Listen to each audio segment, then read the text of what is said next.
Так, всем доброй ночи, дорогие друзья.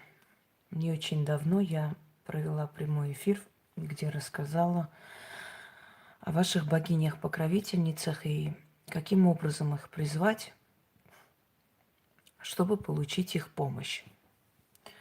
Сегодня я расскажу вам не менее интересную историю о том, какое дерево ваш покровитель по гороскопу друидов. Вы можете много информации найти в интернете, можете много информации везде прочитать, но, честно говоря, ни одно из них не соответствует правде и нигде не объясняется досконально и до конца то, что вы должны знать о том, какое вы дерево по рождению. Друиды считали, что каждому рождению, каждому человеку соответствует особое дерево. Дерево-тотем, дерево-покровитель. Более того, человек похож на то дерево, по рождению которому он больше соответствует. То есть его характеристика жизненная, его характеристика как бы во всех аспектах очень соответствует именно характеру того дерева, под знаком которого он рожден. И знаете, почему нужно это знать? Почему я вам это рассказываю? Потому что чем больше ты изучаешь себя, как Александр Македонский говорил, узнай себя, и ты узнаешь весь мир. Для того, чтобы понять, почему вам это нравится, почему вам какое-то дело, например, понравилось, вы до конца не довели, бросили, начали другое дело и так далее, и так далее. Множество почему и зачем. Но чтобы понять самого себя, почему в вашей жизни так происходит, а не иначе, почему вокруг такие друзья, почему такие враги, изучать нужно себя. Я проводила как-то такой прямой эфир, но там был немножко по-другому. Имею в виду, что там было согласно характеру человека, дерева. Но сейчас мы с вами согласно гороскопу человека определим, какое дерево и какой характер имеет каждое дерево, а значит, каждый человек, который рожден под покровительством определенного дерева. И я вам больше скажу, узнав свое дерево, вы можете к этому дереву часто обращаться. То есть не к дереву, дерево, он как посредник между мирами. В древние времена считалось, что на деревьях живут духи. Почему именно близость к лесу, она заряжает энергией, близость к лесу, она дает и силу, и в то же самое время, знаете, лес дает как силу, так и страх некий происходит иногда так. То есть смрадное такое состояние, как ты смотришь на лес. Он то таинственный, интересный, притягательный, то отталкивающий, страшный. То есть э, считается, что духи обитают на деревьях. Именно поэтому я вам всегда советую отнести откуп там под дерево оставить и прочее, прочее. Именно по этой причине, что сразу уходит, скажем, в мир духов. Так вот, узнав, какое ваше дерево-покровитель, вы можете такое дерево посадить у себя, например. Правда, не все деревья можно сажать. Например, орешники, дуб сажать нельзя. Слово «дубу дал» слышали когда-нибудь? Когда человек умирал, перед смертью он сажал дуб, отдавал ему свою душу, свою жизненную энергию, силу и уходил. И поэтому дуб можно было сажать людям преклонного возраста, те, которые уже чувствуют свою смерть, и только тогда сажают дуб. Иначе дуб сажать было опасно, потому что дуб является деревом между мирами. Его корни уходят глубь в землю, а вершина считалась, что вершина – это обиталище темных сил. Понимаете? Орешник нельзя сажать. Орешник вообще дерево очень опасное. Из орехов очень много людей, значит, падало и умирало. И орешник источает яд. Сейчас по очереди я вам буду рассказывать, чтобы вы поняли. Не все можно сажать деревья, но при этом никто вам не мешает, скажем, найти такое дерево и часто обращаться к этому дереву. То есть подходить, это дерево поливать, разговаривать, что-то просить, да даже откупи относить именно к этому дереву, зная, что быстрее это все у вас получится. Итак, давайте начнем по порядку. Козерог, орешник.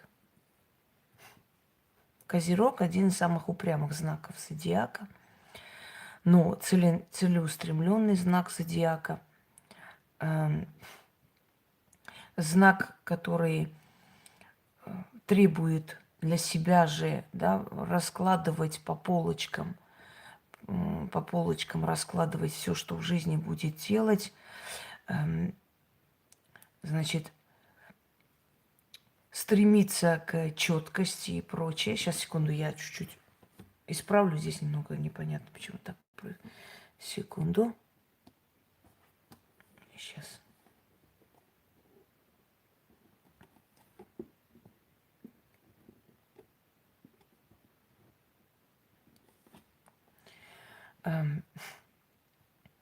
И поэтому Козерог, кроме того, что он упрямый знак, еще он крепкий знак, да, крепкий орешек. Полностью дерево орешник соответствует Козерогу. Во-первых, это язвительные люди. Это люди острые на язык, они могут что-то сказать и, не обдумав сказать, обидеть человека очень сильно, потом пожалеть. Они на самом деле не злобные знаки, просто они такие, знаете, очень практичные знаки и считают, что в этой жизни все надо говорить прямо и в лицо. То есть не всегда людям может понравиться их прямолинейность, они могут это принять за оскорбление, за унижение их достоинства, за намеренное их принижение. На самом деле это далеко не так. Это просто характер Козерога, который считает, что ничего здесь такого нет, если человеку, ну, сказать это. То есть Козерог может вполне сказать, вот вы полная, вам это не подходит. Козерог может вполне сказать, вы знаете, у вас там пальцы короткие, вам такие кольца не идут. То есть это не тот знак, который будет расхваливать, говорить и, собственно говоря, пытаться понравиться. Нет. Козероги очень прямолинейные, ядовитые люди – и поэтому их дерево орешник вполне соответствует, потому что орешник источает яд. Если под орешником спать, то можно умереть. И поэтому запрещали в древние времена спать под орешником, можно умереть. Он источает яд. Не просто углекислый газ, он источает яд и так далее. Так, все. Выкидывают тех, кто сидит тут, личные гороскопы у меня заказывает. Рот свой закрыли и слушаем дальше. Надоело это читать. Кто я, вот родилась между этим. Да мне плевать, когда ты родилась и между кем ты родилась. Имейте совесть, имейте уважение, вы не колхозники. Сидят тут, расклады мне личные требуют. Заткнитесь и слушайте то, что я вам рассказываю, и узнайте, что это и откуда. В конце концов, никто вам не обязан сидеть сейчас личные гороскопы ваши составлять. Далее. Для того, чтобы орех приготовить, для того, чтобы, например, сделать варенье из ореха, нужно целый месяц держать орех, высвистеть, для того, чтобы он вывел весь этот яд, после чего его варить долго и так далее. Только после этого он безопасен как варенье, ореховое варенье. Это касается и козерогов. Для того, чтобы козерог вам доверился, нужно очень долго заслуживать внимание козерога. Во-первых, козероги часто обжигаются в жизни, и они в силу своего характера, думая, что их обмануть невозможно, часто сталкиваются с людьми, которые как раз их обманывают и, скажем так, плюют в душу, делают очень больно. И поэтому потом, для того, чтобы этот яд вышел полностью, да, он должен, то есть человек должен очень долго заслуживать внимание козерога. Далее. Орешник – скользкое дерево. Козероги могут... То есть скользкое дерево в том плане, что с орешника многие падают и умирают. И если козерог чувствует, что пользуется им, то есть когда человек поднимается на орешник, он поднимает, чтобы сорвать плод. Так вот, козерог, он награждает всех, кто вокруг себя, всю свою жизнь. Он может тянуть всю семью, он может взять на себя ответственность за семью, за дом, ничего ни от кого не просить, не требовать. Единственное, что он требует, это беспрекословной верности и, скажем так, не подчинение даже, а уважение к себе. И если Козерог вдруг ощутил, что его используют, происходит как с орешником. Человек падает и разбивается. Понимаете? Падает и разбивается. Орех считается деревом между живыми и мертвыми. Поэтому козероги, они прекрасные, скажем так, дипломаты в каком-то, понимаете. Вы можете, Наталья Грушко, мне сейчас не лезть и не мешать? Другого орешника, как грецкий орех, не существует. Это что за бескультурье, в конце концов?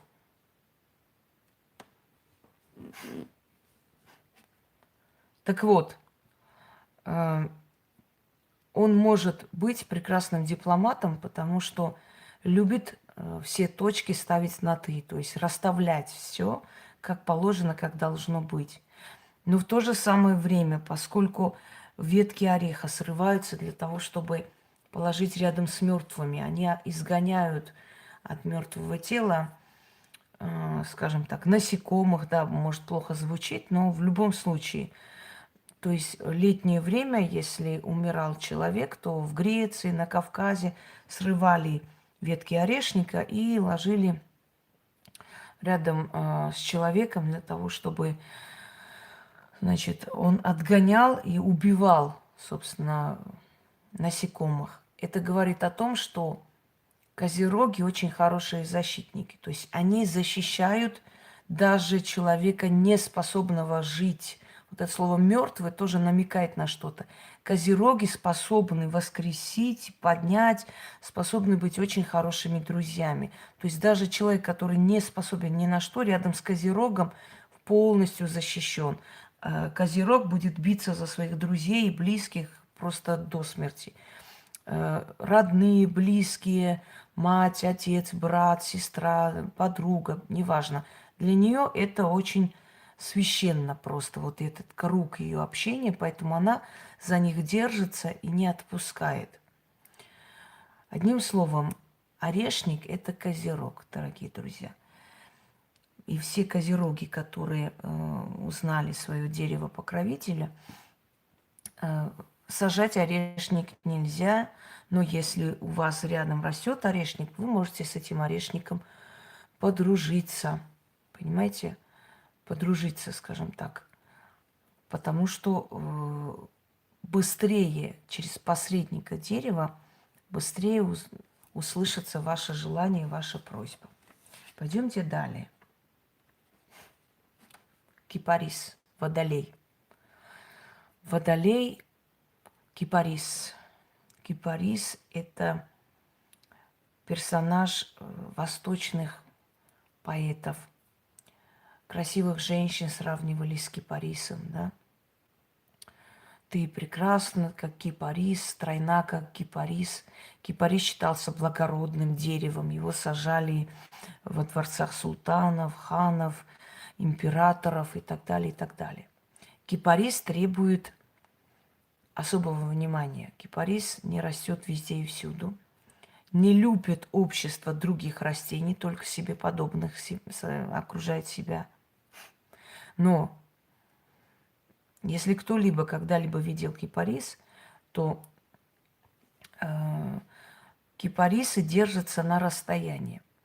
То есть их сажают друг от друга на расстоянии. Вот, например, если вот сосновый лес, да, вот растет он весь так рядом, все деревья, кипарис требует особого ухода. Это не дикое дерево, знаете, это не дикое растение, которое растет где угодно и как угодно. Нет. Кипарис – благородное растение и благородное дерево. Его сажают специально в красивом месте, ухаживают и окружают такими же кипарисами. Рядом с кипарисом не будет расти большое дерево. Кипарис сжирает его корни, не дает расти. И он любит отличаться от других. поглощает влагу и держится на расстоянии даже от себе подобных. Поэтому водолеи не любят, когда рядом общество людей им неподходящих. Водолеи окружают себя обществом подходящих людей. Они тяготятся чрезмерной близостью людей. И иногда у них внутри страх появляется, например, если приехали родные, близкие, да, и внутри него может быть страх. Он может терпеть компанию людей недолго. Если водолей начинает понимать, что вот эта компания людей будет задерживаться надолго, водолей предпочитает с ними ссориться, изгнать из своей жизни, но освободить вот эту территорию комфорта для себя. Водолей, хоть терпеливые знаки, но они терпеть не могут, когда на их территорию заходят. То есть, если вы хотите дружить с водолеем, никогда не советуйте насчет мужчин. Надо, она сама бросит. Если она посчитает, увидит, что этот человек причиняет боль, со временем сама бросит. Водолею не нравится, когда пытаются ее командовать. Это свободолюбивый знак. Точно так же и кипарис. Кипарису не нравится, когда начинает рядом рассаживать кусты. Кипарис их начинает съедать. Его корни, они имеют такую особенность втягивать влагу со всех кустов, которые рядом с ним. Поэтому имейте в виду, что если вы начинаете надоедать водолею, если вы начинаете лезть в жизнь водолея, то вы можете быть обесточены. Водолей долго будет терпеть, но в один момент от вас просто отвернется. Далее. Кипарис любит внимание. И он должен отличаться от других. То есть это горделивое дерево. И если вы хотите, чтобы водолей, скажем так, не обижался на вас, чтобы дружба с водолеем длилась долго и плодотворно, постарайтесь не давать, во-первых, совет водолею в его деле, потому что водолеи прекрасно знают свое дело и прекрасно справляются. И, во-вторых, старайтесь не уподобляться водолею. То есть водолей не будет заводить дружбу с человеком такой же профессии, если не уверен, что этот человек или ровня ему, ей, то есть, либо, скажем так, лучше. Вот дружба с водолеем – это, скажем, понимаете как, это преданные друзья, это настоящие друзья на всю жизнь. Но они требуют к себе особого внимания. Если вы дружите с водолеем, вы не должны больше дружить ни с кем. Вот если у вас большой круг общения, скажем так, и вы дружите и с ней, и с той, и с этой, со временем водолей отойдет от вашей компании. Вообще у водолеев по жизни мало остается друзей. Не потому что они не умеют заводить дружбу, а потому что они трудоголики, у них нет времени на всякую ерунду. Им не интересны темы там про шмотки, про мужиков, про бары, рестораны. Они слишком серьезные люди по жизни, поэтому именно таких, которые поймут, их очень мало. Следовательно, с водолеем со временем остаются люди более зрелые. Ну вот у водолея дружба получается после 30-33 лет. Вот если завести тогда дружбу, и то кипарис держаться подальше, окружать себя людьми, но подальше. Вот эту дистанцию нужно сохранять всегда. Вот, да, изучая, зная людей, вы будете знать, как с ними общаться, что им нравится, чего нет. Так вот, она заведет дружбу после 30, когда уже все обдумано, продумано, когда уже зрелый возраст, но опять же будет сохранять дистанцию. Слишком близко она не подпустит. Если вы будете рваться слишком близко, считайте, что дружба закончена. Водолеи женщин даже своим мужьям до конца не раскрываются. Даже им не говорят все. Не потому, что они боятся или там стыдно. Нет, потому что они их ограждают. Ограждают от трудностей. Они переживают свои бедствия, боль внутри себя. Это один из самых уникальных, устойчивых знаков на самом деле. Но в то же самое время один из таких знаков, которые долготерпивые знаки, но они могут повернуться и уйти, просто уйти. Вот, как правило, мужчинам всегда нравится женщина водолей. У них чувство юмора, все. Но, как правило, водолеем женщинам с чувством юмора и с терпеливым характером встречаются мужчины абсолютно без чувства юмора, не понимающие ее и, скажем так, мрачного характера люди, понимаете? И понимая, что водолей вечно долготерпив, они начинают думать, что водолеем можно манипулировать вечно. Пока водолей любит, будет терпеть. 5 лет, 6 лет, 7 лет, неважно. Я до львов не доходила. Какое имеет отношение лев? Зачем вы лезете сейчас сюда, скажите мне? Водолей долготерпив. Вот если водолей любит, в отличие от, скажем, других женщин, которые и не любят уже давно, и уже отношений никаких нет, ничего нет, но все равно терпят и терпят, потому что там некуда идти жить, потому что он деньги приносит. Нет, водолей не будет терпеть человека, потому что он деньги приносит, потому что там в его доме живет, она уйдет на вокзал жить. Это такой знак, который никогда, знаете, свободолюбивый знак. Вот многие удивляются, откуда у них вот столько смелости и столько храбрости делать то, что другие вообще боятся даже думать. Она не терпит никогда ради чего-то. Единственное, из-за чего может терпеть водолей, это любовь. Если водолей любит, неважно, подругу любит, там, мужчину любит или мужчина женщину любит, но пока есть любовь, водолей просто будет терпеть все, что угодно. Самые страшные, гнусные издевательства потерпит. До того момента, пока любовь не закончится. И как только любовь закончилась, все, как только охладела душа, вот более жестокого человека, чем водолей, вы в жизни не встретите.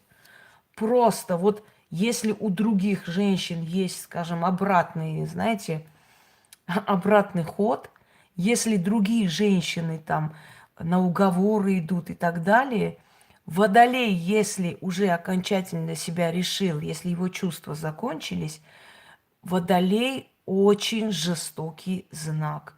Он просто может взять и уйти. Водолеи настолько могут быть жестоки даже к своим детям.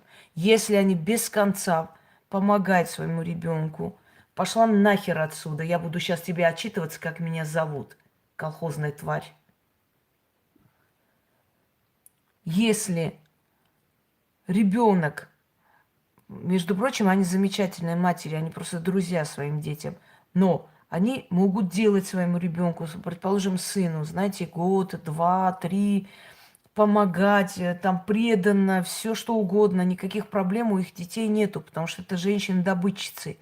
Но если вдруг сын где-то там, особенно сын для матери очень важен, если вдруг он где-нибудь сделал ей больно, она даже сына вычеркнет из своей жизни. Она способна это сделать.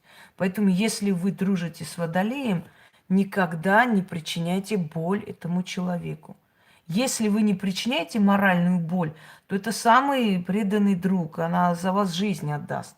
Но если вы сделали больно, более жестокого человека, чем водолей, вы не встретите.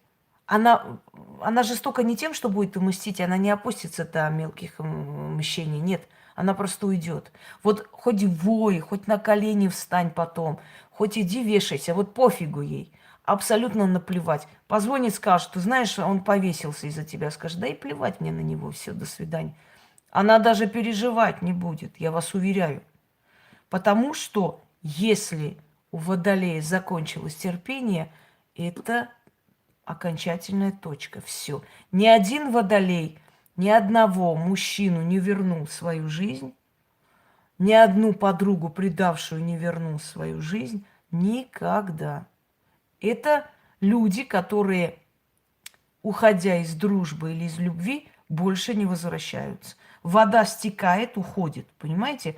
Вода стекает, она не возвращается обратно. Река стекает по своей траектории, да? Река обратно не стекает. Все, она ушла, и все, вода ушла. Вот кипарис Это как раз вот гордость водолея, одиночество, желание выделиться, не допускать лишних, не допускать чужих. Кипарис растет только там, где такие же кипарисы, как он сам. Пойдемте дальше. Слушайте, мне плевать, кто ваш отец, куда он вернулся, что он делал. Мне абсолютно начихать на вашего отца и на вас. Я не знаю, какие там были обстоятельства, что он ушел и вернулся. Чего за хрень мне тут пишете? Давайте еще расскажите историю вашей семьи. Кому она интересна вообще? Затыкаемся и слушаем то, что я говорю. Вот он пошел и вернулся. Да мне плевать, вернулся он или не вернулся. Что за хрень, в конце концов? Колхозники. Не, ну, воспитание должно быть. Рыба. Ива. Ива плакучая. Рыба любит страдать. Все время. Даже по знаку богинь она, насколько я помню, Афродита. Рыба любит страдать. Это плакучая ива. Она показывает всем своим видом свою боль, трагичность. Если вы когда-либо видели моделей, которые не улыбаются, у которых любимый имидж – это, знаете, такой вот мрачный взгляд, это слезами полные глаза, это обязательно рыба по рождению. Рыба не может без страданий. Даже дерево плакучая ива говорит о том, что рыба страдает. Она внутри себя страдает, она внутри себя там создает целые сцены страданий. Рыбы замечательные сценаристы могут быть. Рыбы могут писать прекрасные мемуары. Они страдальческие натуры. Поэтому как раз вот ива плакучая – это то дерево, которое подходит рыбам. Смотрите, привлекает внимание к себе плакучая ива. Но плакучая ива тоже не любит, когда слишком много рядом находится. Но при всем этом согласитесь, что плакучая ива очень красивое дерево. Очень необычное дерево, привлекающее внимание. То есть вот эта плаксивость рыбы – это всего лишь прием обратить на себя внимание. Понимаете? Это просто прием обратить на меня внимание. Страдальчество рыбы – это желание показаться лучше других. Ива – красивое дерево, рыба – красивый человек. Все рыбы стремятся к красоте. Я уже говорила, что основное количество клиентов пластических хирургов – это рыбы. Кроме того, рыба очень набожный человек, показной набожный человек. Символ христианства была рыба. Рисовали рыбу, потому что в голове рыбы есть крест из кости. Когда скрывали свою принадлежность этой религии, когда в Римской империи христианство было еще сектой, и они боялись расправы, то они рисовали рыбу в знак христианства. А еще рыбу рисовали в знак того, что Христос накормил рыбой, как бы, всех. Так вот, рыба – это знак людей притворно набожных. Рыба делится надвое. Либо она отдана своей красоте, своей любви.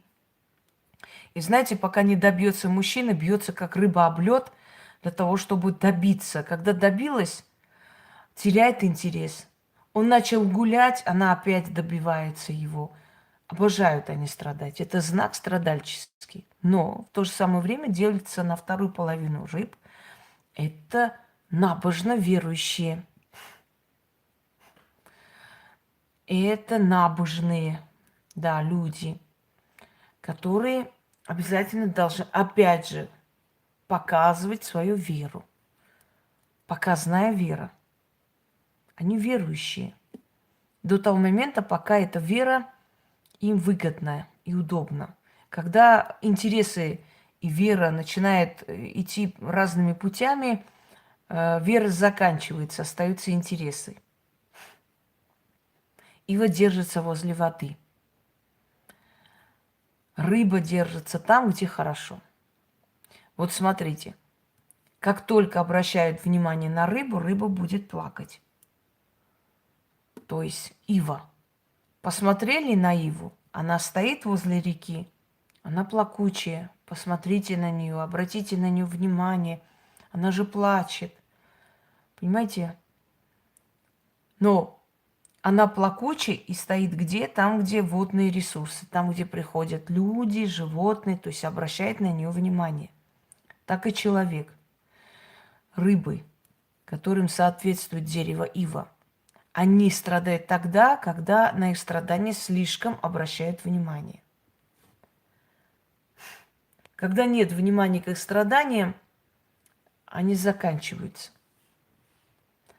И это знак, преданный своей красоте и любящий красоту во всем. Но в то же самое время внутри них бушует страсть. Они, скажем так, закрыты, вот их это сексуальный мир, он очень закрыт. И, между прочим, женщины, рыбы, они не холодны к сексу, они просто не испытывают вот того удовольствия, которое должны испытывать. Точнее, их партнеры не понимают их до конца. А раскрыть и говорить свои извращенные желания они боятся. Поэтому получается, что они всю жизнь страдают от того, что хотят получить нечто, о чем стесняются открыто говорить. Ваше дерево – ива, причем плакучее. Как ваш характер? Стрелец, инжир.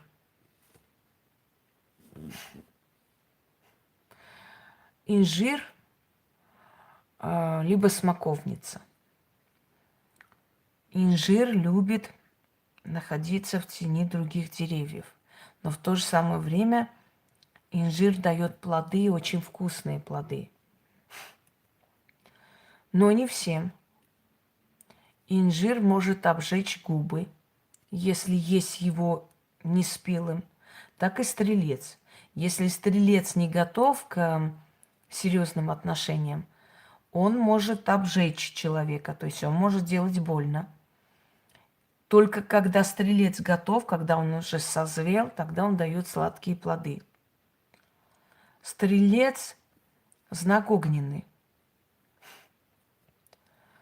И вся суть вот, и сущность инжирного дерева или смоковницы состоит в том, что даже касание к плодам, да, и к листьям может обжечь руку. Если тереть этим глаза, тем более. Смоковница, она может быть и бесплодная. Поэтому очень много бесплодных людей среди стрельцов. Кроме того, стрелец может быть не очень хорошим родителем. Среди стрельцов очень мало хороших родителей. Есть исключения, конечно, но их очень мало. Основное количество стрельцов – это абсолютно никчемные родители. Родители, которые могут своих детей сравнивать с бывшими мужьями. Вот ты такая же скотина, как твой отец. Да будьте вы прокляты, да зачем я вообще связалась, да вот если бы ты не родился, я бы с ним не жила и так далее. Они обожают упрекать всех. Всех в своих бедствиях. Но в то же самое время стрелец, добытчик, сильная личность, хороший друг и дающий плоды. Но еще раз говорю, если стрелец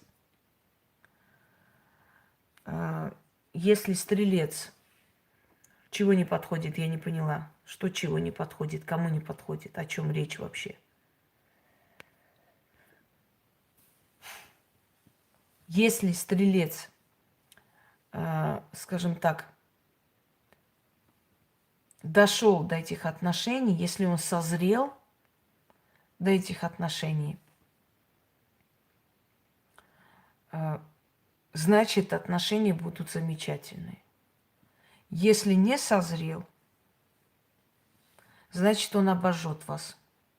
Поэтому со стрельцом опасно связываться. С ним нужно быть осторожней.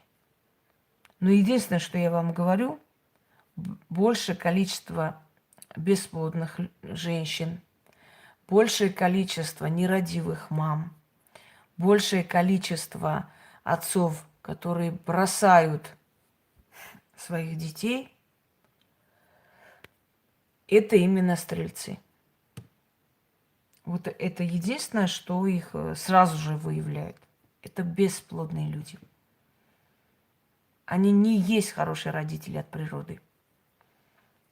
1 из миллионов. Родительство им не дано. Понимаете?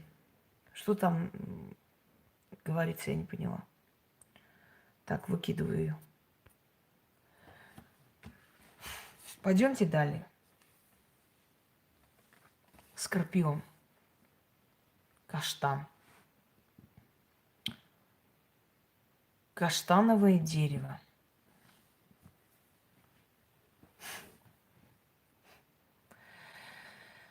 Скорпион или каштан. Каштан вообще считается таинственным деревом. Каштан в древние времена разрешали не всем покупать и вообще держать дома. Да и сажать каштан было нельзя. Каштан сажали, смотрите, насколько правильно.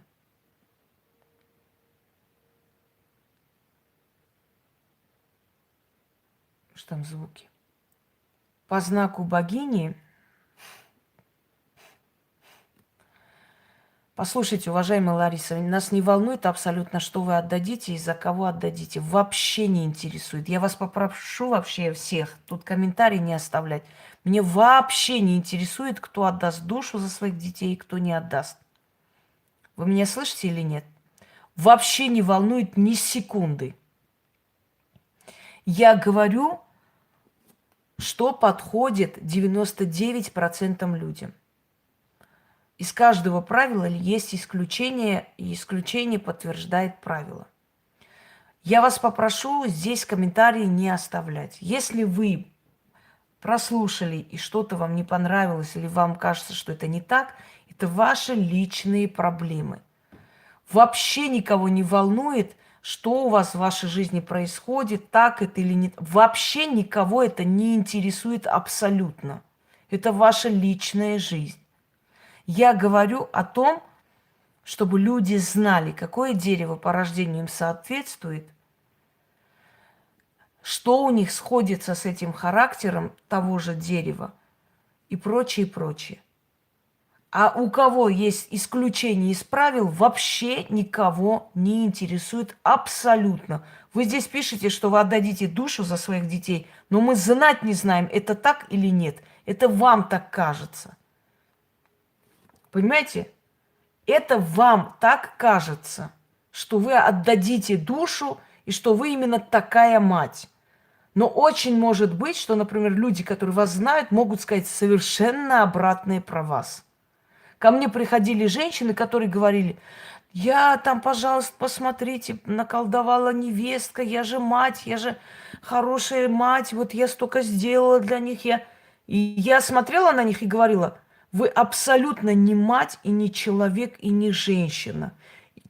И вот ей тоже казалось, что она дает жизнь за своего сына, что она замечательная мать, что она просто идеальная мать. Ей так казалось. Поэтому я абсолютно не принимаю за веру, я не принимаю за факт то, что люди говорят. Понимаете? Нет, я не такая, нет, я душу отдам. Это вы так говорите. Но очень может быть, что люди, которые вас знают, скажут, что вы абсолютно не такая мать, как хотите себя показывать.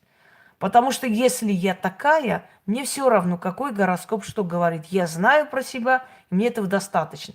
Но если вы хотите себя убедить или нас убедить, значит, у вас есть эти сомнения. Понимаете? Смотря каким мнением вы хотите делиться. Поэтому я бы попросила здесь не выставлять себе, не рекламировать, какая вы замечательная или не такая. Это вы так думаете, еще раз повторяю, что вы отдадите за детей жизнь, понимаете? Это вы так думаете или вы так говорите. Но на самом деле очень может быть, что вы абсолютно далеки от того идеала, который вы себя нарисовали. Хорошо, давайте не будем. Молча слушаем и идем мимо. Не нравится? Это ваше личное дело. Русским языком было сказано, есть исключения из правил, но основное количество людей соответствует именно этой характеристике. Все, закончили. Это не говорит о том, что они твари и мрази. Это говорит о том, что в них родительское чувство очень холодное. Они могут заботиться о своих детях, о своем потомстве, но очень официально, не так, как другие. С ума не сходят, понимаете, по своим детям. Каштан. Скорпион. Скорпионы сами по себе связаны с потусторонним миром очень много. Скорпионы – таинственный знак. Откройте, как покровитель богиня, и узнаете, что скорпионы соответствуют Гекате. Каштаны сажали не все, как я уже говорила. Не всем разрешалось. Это считалось благородный плод.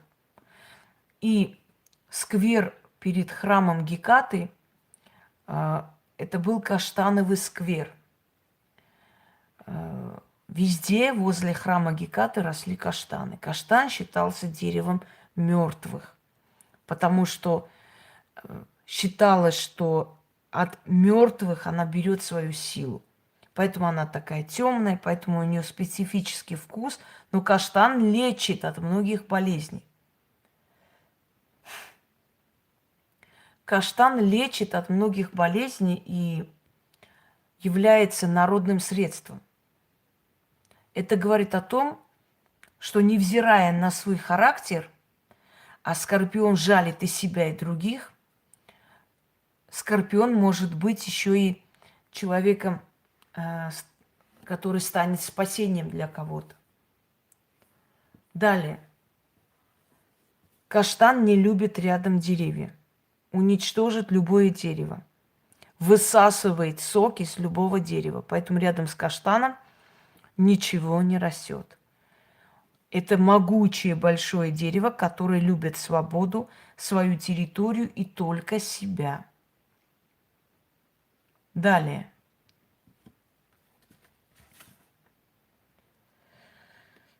Дева. Маслин.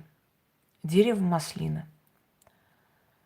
Маслина – это, вы знаете, что это на самом деле дерево, дающее плоды, маслины, ну и, следовательно,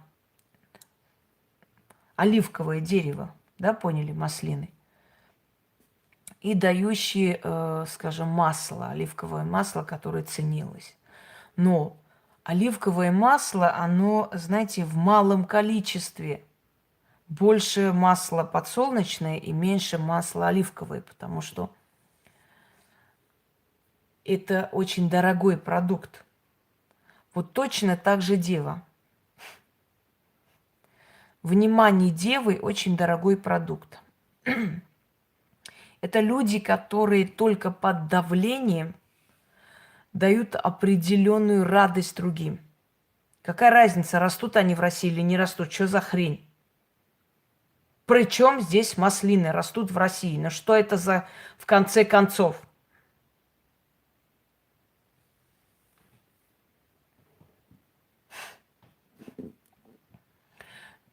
Так вот, если вы хотите получить какой-то результат от девы, вам нужно все время применить определенные, скажем, сжатие, знаете, давление на него, на любого рожденного девой, нужно применить давление. То есть это люди не совсем самостоятельные, как бы они ни хотели себя показывать. они нуждаются в определенном уходе, как и маслины. Маслины могут быстро высохнуть без воды, без ухода, без садовника. Точно так же и девы. Они парниковые просто люди. И для того, чтобы дать определенный плод. Так, все. Мне надоело вот это все читать. Для того, чтобы дать определенный плод, определенный результат своей деятельности в семье и в жизни, они постоянно требуются в давлении. Поэтому, если у вас в окружении есть девы, знайте, его нужно вести за руку, объяснять, говорить. Они будут делать, но все время нужно им говорить. Они очень несамостоятельные люди. Пойдемте далее. Поэтому девы предпочитают военную службу, милицию, потому что там думать не нужно. Там сказали, вот он пошел и сделал. Понимаете? Это в основном люди приказы, это в основном люди, которым думать не нужно. Мадам Кристина, пошла нахер отсюда. Не ты будешь мне тут указывать, какой гороскоп я должна говорить. Достали уже твари колхозные. Я не заказы, вашу мать, выполняю здесь. Я по очереди рассказываю о знаках зодиака. Заткнитесь и слушайте. Животные деградированные. Потом удивляйтесь, что с вами так обращаются в мире. Вы посмотрите на ваш уровень. Заходят здесь, заказы раздают. Ублюдки, вы кто такие вообще мне тут заказы раздавать? Я что, сижу, ваши заказы выполняю? Колхозные твари.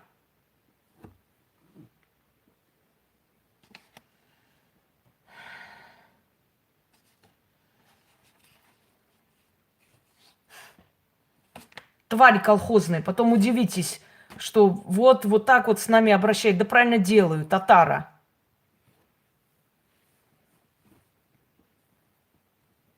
Читайте хоть заглавие, ублюдки.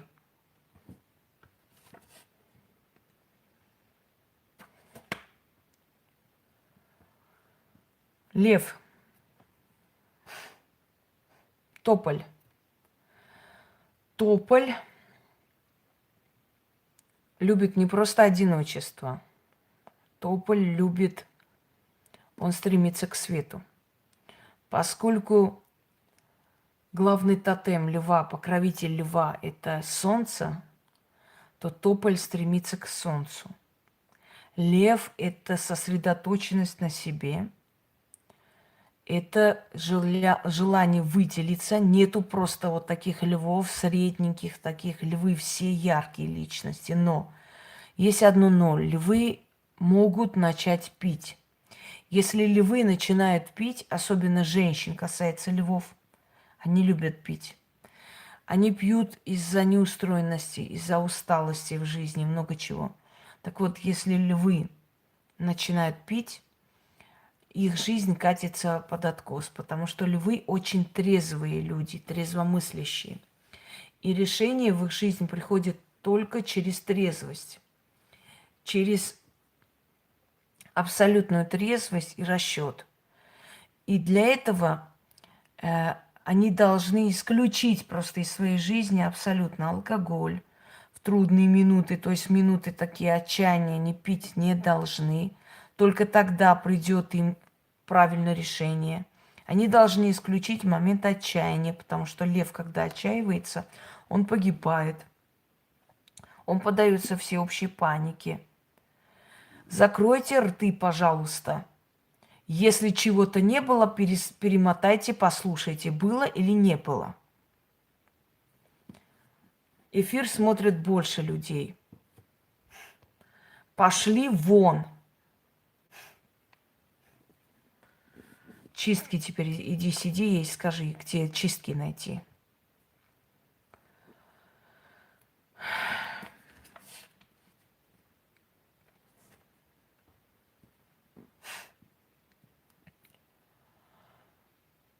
Тополь – царственное дерево, дерево власти. Тополиный пух Это люди, которые любят, знаете, как выражение, пуха кидать на себя. То есть это люди, которые э, любят роскошь. Они могут дать большие деньги для того, чтобы приобрести определенные украшения. То есть они готовы на большие жертвы ради красивой жизни. Львы могут жить без любви. Это тот знак, который вполне способен жить без любви. Львы – это не самый верный знак, поэтому они не страдают. То есть мужчина-лев может иметь любовниц очень красивых, очень таких импозантных, но при этом жить с такой серенькой мышкой, и ему это нормально. Он не страдает по этому поводу. Если другие приходят домой и переживают, страдают, вот с кем я живу, я не люблю этого человека, зачем? У львов этого нет. Как мужчины, так и женщины спокойно могут найти развлечение на стороне, причем это потом им надоест, потому что это ненадолго, и спокойно смириться и жить. То есть они абсолютно не нуждаются в любви в семье, но все должно кружиться вокруг них. Хотя бы видимость того, что они главные в семье, должно быть. Льва может разозлить несколько обстоятельств, когда лидерство его хотят отнять. То есть, если он заметит, что женщина начала одеваться, краситься, то есть опасность, что может найти кого-то на стороне, лев может насторожиться. Вот как прайд, да, лев встает, альфа-самец, и защищает прайд. Львы хорошие отцы, причем очень мудрые отцы, хотя они эгоистичные отцы, они больше требуют внимания от детей, чем отдают. Но они, как отцы, замечательные, ну и как матери замечательные. Львица, она за семью может биться до смерти. Она может разодрать и разорвать кого хочешь. Львицы, они всегда начальницы. Они всегда руководящую должность занимают. Львы, как правило, это все были партийные люди. Они везде должны состоять в каких-то партиях, спортивных секциях. Они должны быть яркие. Причем среди спортсменов и кого-либо вы львов не встретите, потому что они никогда не будут подставлять свое тело под удары. Для них это слишком тупое занятие. То есть спорт и прочее, для них это тупое, бесполезное занятие. Они могут быть политики хорошие, они могут быть хорошие руководители, организаторы, артисты и так далее. Лев – это знак царственного дерева, тополь. Поэтому у львов характер тополя – не подпускать никого, стремиться к солнцу, то есть к вершине, карьерному росту. И в то же самое время как бы не забывать под своей тенью хранить тех, которые рядом с собой. Вот как тополь кидает тень на другие деревья, так и лев. Он под своей тенью сохраняет свою семью. Для него семья главнее. Если спросить, что для тебя главнее, он скажет семья. Он без сожаления может бросить любую любовницу, он без переживаний может оставить друга, который там его не устраивает. У него нет страданий по этому поводу. То есть его прайд – это важнее всего. И он может свои, скажем, моральные, внутренние переживания, желания удовлетворить всего лишь на стороне и почувствовать себя вполне прекрасно. Пойдемте далее, пока есть время. Рак, береза. Рак. Рак не терпит одиночества. Береза окружает себя себе подобными. Практически не отличается от них, но в то же самое время желает быть главной среди них. То есть раки, как правило, собирают вокруг себя таких же, как они. Если рак интеллигент, то собирает вокруг себя интеллигенцию. Но это редкий случай. Раки не интеллигенты совсем. Если рак базарник, собирает таких же. Если рак гадалка, собирает себе подобных. Или говорит, что обучит таких же. И они тоже будут гадалки, ведьмы, не знаю кто. То есть рак собирает вокруг себя тех, кто, по мнению, его мнению, хотят быть такими же, как он сам. Он абсолютно боится отличиться, но в то же самое время хочет лидерства. Понимаете, береза не отличается от других ничем, но хочет быть лидером. Окружает себя множеством деревьев. Березе так спокойнее. Рак не любит одиночество, боится. Рак силен только рядом с собой. Такие люди, как правило, могут создать какие-то организации, какие-то, может, секты, какие-то собрания. Они постоянно среди людей, все время окружают себя людьми, ярко одеваются, там ярко красятся все из себя и себя. И основное количество гадалок и прочих, которые там школы какие-то магические открывают, еще что-нибудь, как правило, раки. То есть это люди, которые от тех, кого учат, обучают, вообще ничем не отличаются. Ничего не знают больше, чем те. Но в то же самое время они говорят, что они их будут учить и объяснять. Это береза. Это люди, боящиеся одиночества, окружающие себя себе подобными, но при этом всегда считают, что они чем-то от других отличаются. Понимаете? Они всегда считают, что они от них отличаются. Они не понимают, как незаметно собирают вокруг себя себе подобных. Это в то же самое время очень хорошие организаторы преступного мира. Они точно так же могут собирать вокруг себя таких же, с такими же стремлениями, желаниями и командовать ими. Это береза. Но в то же самое время они еще и плаксивы. В нужный момент пускают слезу. Как береза плачет все время, понимаете? Они пускают слезу в нужный момент, но эта слеза притворная. Она не от боли, от обид. Она просто нужна. В этот момент надо. Понимаете? Вот в этот момент нужно плакать, и он заплачет. Или она. Вот обитель, помогите. Время прошло, все забыто, все высохло, все закончилось. То есть это фальшивая слеза, это далеко не плаксивые люди. Это очень сильные личности именно в том плане, что они до последнего будут держаться за свои принципы, даже понимая, что эти принципы провальные, и это не имеет никакого значения. Пойдемте дальше.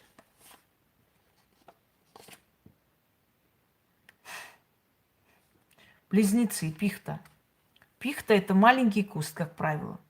Но бывает очень редко, что растет до каких-то масштабов, но в основном пихта – это маленький куст. Пихта всегда живет в тени других деревьев. Пихта всегда будет жить в тени мужа, сестры, брата, ну, в общем, пихта. Как правило, пихты всегда находят человека, который им обеспечит хорошую жизнь. Они взамен могут ответить верностью. Но это верность притворная, это верность больше для того, чтобы, потому что так надо. Понимаете? Давайте так, вы не будете мне указывать, что я пропустила. Я ничего не пропустила, я всех буду рассказывать обо всех. Все, хватит. Пихта, она хитроумное дерево. И это дерево всегда будет жить под тенью других деревьев. Это единственный знак, который всегда свою задницу хорошо пристроит. И работу найдет такую нормально подходящую. Они всегда любимчики директоров. Они всегда вокруг себя собирают зависть, ревность. Они всегда любимые дети, мамы, папы. Понимаете? Они любимчики всегда. И всегда это заканчивается там дома ревность, да достал уже твоя сестра, блин, ты все там к своей сестре слушаешь, живешь ее мозгами, сестра и так далее. Или мать. То есть они умеют делать так, чтобы человек, чтобы близкие, родные думали, что они незаменимы. Они просто незаменимы. И они всю свою жизнь будут присасываться к одному дереву, к другому дереву и жить под их тенью. Очень хорошо устраиваться. Они умеют это делать. Причем им для этого ничего делать не надо. Не надо там говорить, не надо просить, не надо пытаться нравиться. У них так получается. И И почему получается, я вам уже говорила, потому что близнецы– это знаки Риды, то есть это посланники богов. Это люди, которые ближе всего к силам. Заслуженно это или нет, это другой вопрос, но это так. Дома они самые лучшие. Если она целыми днями лежит на кровати, а ты как ишак работаешь, как Золушка, без разницы, мама будет хвалить ее. Она умная, она у меня умница, вот она вот это, и никогда не скажет, принеси стакан воды, потому что знает, что она не сделает этого. Но в то же самое время мама будет хвалить ее, любить ее. А ты хоть разрывайся, ты никто. Все, молчи, посмотри, вот она вот умница, она правильно сделала. Но она, ребенок устала, она с работы пришла, что ты хочешь?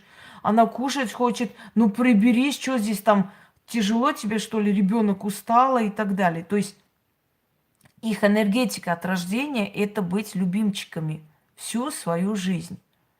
Понимаете? Дальше. Телец. Это жасмин. Телец– это красавец, это такая энергетика, это покоритель, это сводящий с ума знак. И женщина, и мужчина до определенного времени. Вот жасмин.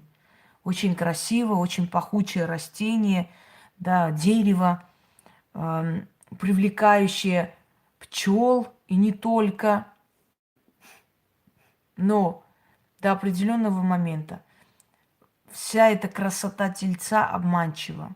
В любой момент телец может, скажем так,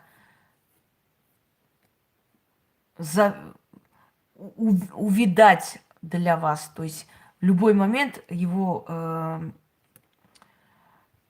цветки могут опасть. То есть жасмин– это всего лишь обманчивое вот это состояние, красота тельца, который привлекает тупых пчел. И, как правило, жасмин очень денежный знак. Где бы он ни устроился, он всегда хорошо будет жить. Даже если в начале он тяжело, скажем, поднимался, и, как правило, у тельцов очень тяжелая судьба, как правило, они были одинокие, как правило, у них было трудное детство, они могли быть сироты, они могли быть с детского дома, они могли быть из трудных семей. Как правило, у тельцов, у всех почти такая судьба. Основное количество тельцов именно брошенные дети, нелюбимые дети и прочее, прочее. Но невзирая на это, у них огромное стремление к жизни. И они поднимаются. Знак тельца говорит о том, что это, бог денег, да, телец, золотой телец. Рано или поздно они добиваются того, чего хотят, и ближе к 40, как правило. 35-36 уже у них нормальная, стабильная жизнь. Но вот эта детская травма, она остается. И вот это дерево жасмин, которое привлекает внимание, привлекает и, как бы сказать, своим ароматом и всем таким, в любой момент может увидать и может лишить человека этого аромата и этой красоты. Тельцы, они своеобразные знаки. Они вроде и денежные знаки, но в то же самое время с израненной душой знаки. Понимаете, жасмин можно сажать дома, естественно, и усилить свою энергию, взять энергию. Ведь вы можете из каждого своего дерева брать энергию. Для этого вам и говорится на самом деле. Дальше пойдемте. Клен, весы. Клен. Смотрите, как интересно. Весы– это всегда знак, да, с весами. Вот висячим чем-то в руке, и клен такой же. И вот эти сережки клена, которые висят на нем, тоже ощущение весов создают. Клен– это человек, который берет на себя очень много и тащит. И тащит всех и вся.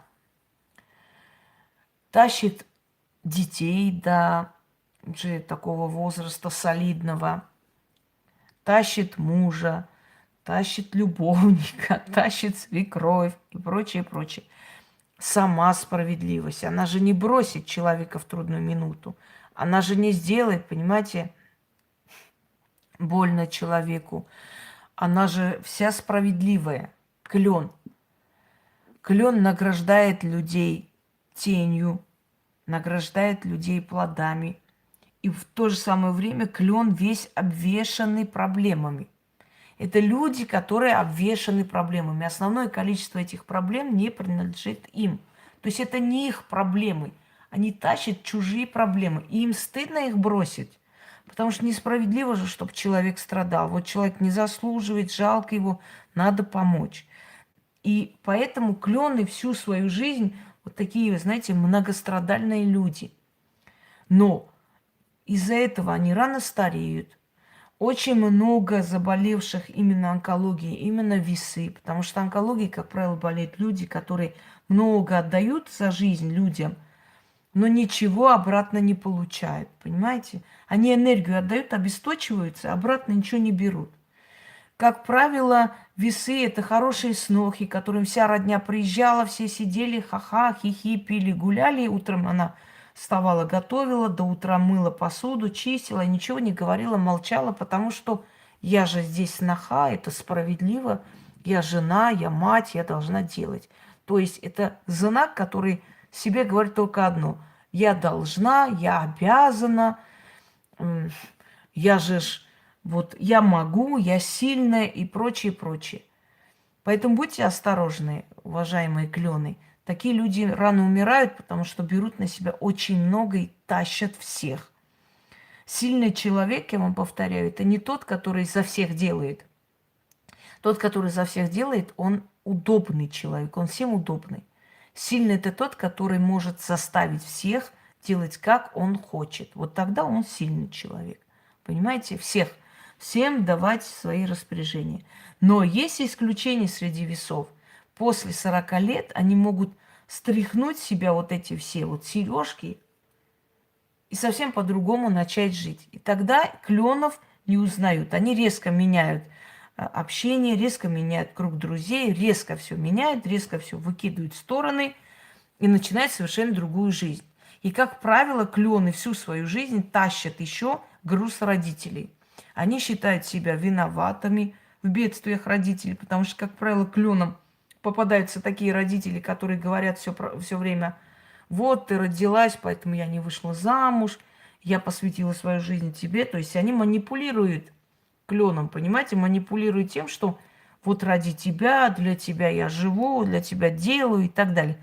И кленам кажется, что они обязаны до конца жизни своим родителям, естественно, но то есть они виноваты в том, что их жизнь не получилась. Вот если бы я не родилась, мама бы моя вышла замуж, вот если бы не я, вот она бы не мучилась, если бы и так далее, и так далее.